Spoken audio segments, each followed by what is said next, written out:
Our next story focuses on Europe, a continent shaken out of its slumber, now rushing to be seen as doing something. European leaders have gone on an overdrive, stockpiling weapons and preparing for war. But what has triggered this frenzy? Two men, Vladimir Putin and Donald Trump. Let's begin with the Russian president. Putin is mobilizing troops in the thousands and dragging his heels on the peace talks. This has alarmed Europe. They fear that the war in Ukraine could expand, and they don't want to be caught napping again. So the Europeans are ramping up their defenses. That's the first reason. The second one, like we said, was Donald Trump, the president of the United States, which was supposed to be Europe's closest ally. But now the same US is engaging directly with Russia.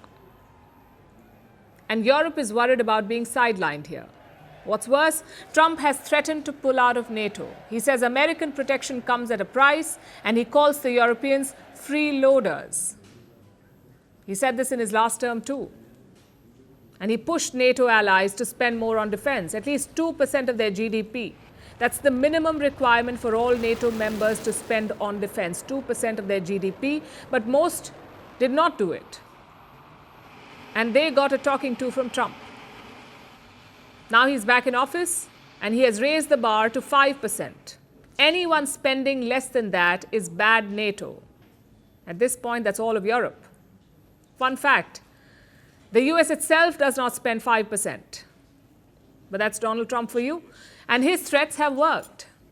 One of the first to react is Greece. They already spend 3% of their GDP on defense, and now they plan to invest more.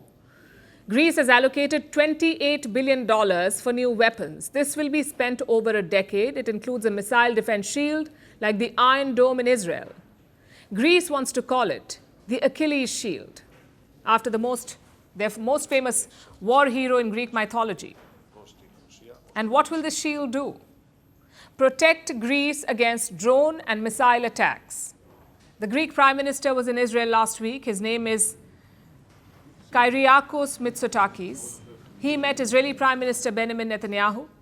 Reports say they discussed the missile defense shield and increasing military cooperation. It's a strategic partnership that has significant depth, as you pointed out, and many security challenges that we need to address in order to return our common region to a state of peace. But we do want to focus also on our economic cooperation, but also on our defense cooperation, which is particularly important to us in Greece. So Greece is preparing for a future conflict, and they're not alone. The Nordic countries are not far behind. We'll start with Norway. They are restoring 2 Cold War era bunkers. These bunkers were built almost 40 years ago. They were abandoned after the Cold War, and they were turned into tourist spots. But now Norway is reactivating these bunkers for military use. One bunker will be used to park F-35 stealth fighter jets. Norway has 55 of these jets. It is not clear how many will be kept in the bunker, but it will protect the costly warplanes from drone attacks.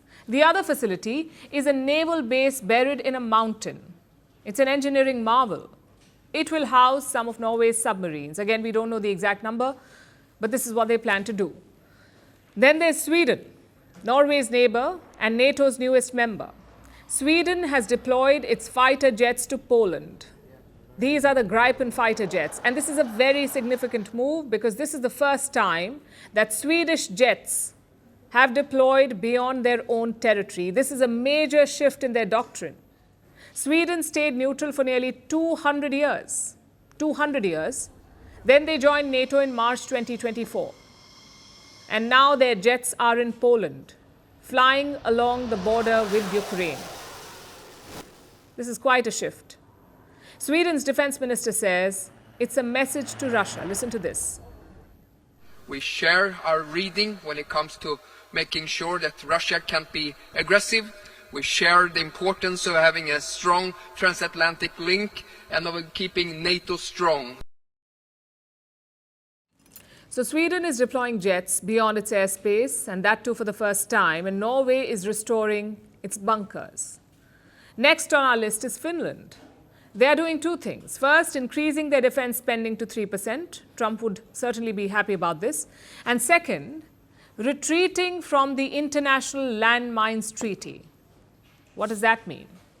Finland will stockpile landmines, anti-personnel landmines. These are meant to stop ground invasions. These landmines were banned in 1997 under the Ottawa Convention, but now Finland is bringing them back. Their Prime Minister made the announcement and he blamed Russia for this decision. The security situation of Europe and Finland has fundamentally changed. Russia is and will remain as a threat to whole Europe. Finland aims to increase the level of our defense budget to at least 3% of GDP by 2029. We also propose that Finland starts to prepare withdrawal from Ottawa Agreement.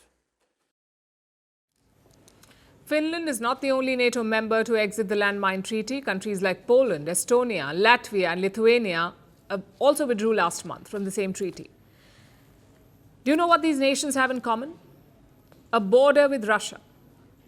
So they feel landmines would deter Russia. That is, if the fighting in Ukraine expands. And all of this makes one thing quite clear. Europe is preparing for war. But only a handful are serious.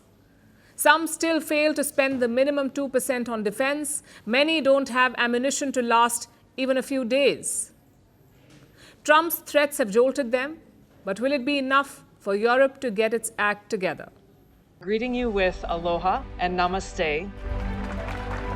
I love India. Presence, occupation of a territory by another country pertains to India, what we saw in Kashmir. How do you see Trump's America? Yes, the current administration behaves differently from the previous administration.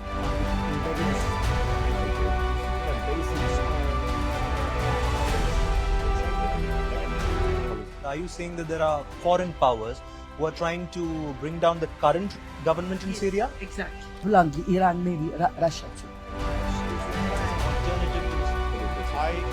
Prime Minister Modi committed to South-South, cooperation. Not over 50%. Is Ukraine prepared to pay the price for that peace? No compromises at the cost of territorial integrity and sovereignty.